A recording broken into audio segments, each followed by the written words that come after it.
The Trump family will never cease to amaze me. What a way to celebrate Bastille Day, July 14th, the day that symbolizes the French Revolution, the starting point of the use of the motto Liberté, Égalité, Fraternité, and hopefully the end of nepotism. Ivanka Trump has just revealed a new campaign called Find Something New, and snarky commenters on Reddit have immediately reacted, quoted those words attributed to Marie Antoinette, "Let them eat cake." Except she never said that. I mean, Marie Antoinette never did. Ivanka Trump did say what she said. But Ivanka Trump's campaign is also a lot more in tune with American values than with anything French. So what happened here? Let's talk about it. My name is Angèle Préto, I am the French coach, and on this channel we talk about language learning and understanding cultural differences so that we can be better humans. The Find Something New campaign has been criticized as tone deaf and out of tune with the reality of the American people. How insensitive to tell people to find something new and get a new career while so many are dying and so many more are out of work for reasons out of their control and they can't even afford food or rent. It's true that the situation is not unlike the situation in which the French Revolution happened, but the culture is very different. The Find Something New campaign is actually rather aligned with American values of success and ambition and making a name for yourself and, being a self-made man, all things that the French tend to frown upon. No one would try to do something in France, a country with a long tradition of welfare state, socialism, Keynesian economy, and even discouraging people from trying new things. In fact, French President Macron had his whole idea of a startup nation and of encouraging the building of businesses in France, and that didn't sit very well with the French. Truth be told, President Macron was mostly elected because there was no other valid option, seeing as his main opponent was Marine Le Pen from the far-right party. It's not so hard to imagine how the French would react if something like Find Something New was launched in France, because they made it very clear.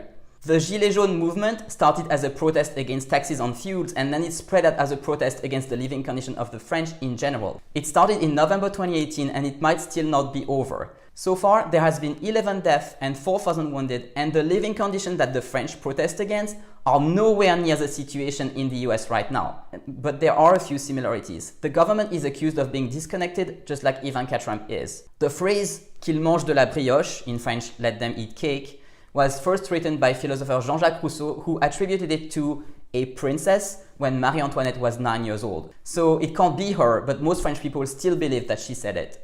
This is something that is common in both countries, a distrust of the government, but how we react to this distrust and what we do about it is very different. In the US, the first clue seems to be to rely on oneself, which is quite in tune with the idea of finding something new, while in France the reaction is to protest and fight. We believe that if we fight long enough and hard enough, we will be able to force the government to do what we want them to do. And it works enough of the time that we keep doing it. But wait, Ivanka Trump isn't a member of the government. So why is this a political topic at all? It's obvious why, right? Ivanka Trump is associated with her father, President Trump, who gave her the job. In many cultures, this would actually be okay, because many countries value being part of a powerful family over personal merit.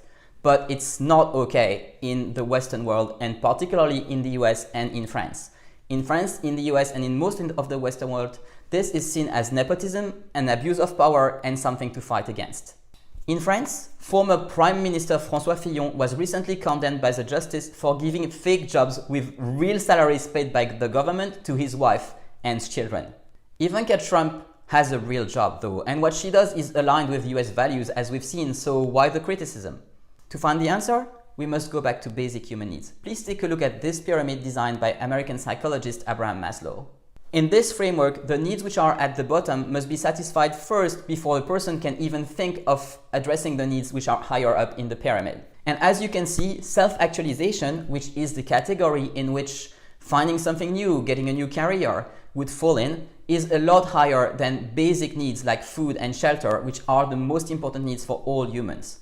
If you ask people to think about self-actualization while they are actually starving and dying, you come off as insensitive and out of tune with people's needs. This is an age-old principle which is at the core of human civilizations. The Romans had a saying, panem and circenses, literally bread and circus, which we could translate modernly as livelihood and entertainment. Whenever the Roman emperors wanted to gain trust, have a celebration, or perhaps divert the attention of the people from some mistakes they made, they would organize games in the circus and invite all the people to participate. In French, we say c'est le cirque, literally it's a circus, when referring to something disorganized and out of control. From the outside, the Trump family looks disorganized and out of control, but also what they do diverts people's attentions from other issues. Circus, or circenses in Latin, is here in both senses. We have lots of noise and entertainment on social media where people spread their negative emotions about something relatively minor that the Trump family did, like for example something that President Trump tweeted or the slogan of Ivanka Trump's new campaign, Find Something New. No one wants to look at the situation head on. It's too horrible and we think we can't do much about it. But the Roman principle is panem et circenses, bread and circus. And as we just saw, the Trumps are good at the circus part. It's the panem or bread or livelihood part which I'm worried about.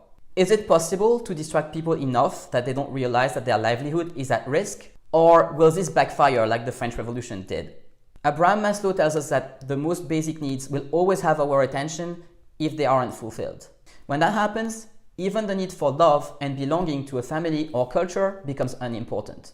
Aware humans look beyond the circus and pause to think of how they can contribute to a better world for themselves, their family, their communities, and humanity as a whole. I don't know what your personal answers will be, but I know this. Awareness and reflection is power. Today, take a moment to step out of the noise and look at the big picture. You have the power to change the situation, even if what you do feels insignificant. Negative emotions are contagious, but so is a positive mood. Take positive action and the ripple effect will go a long way. Trust yourself. You are a force for good.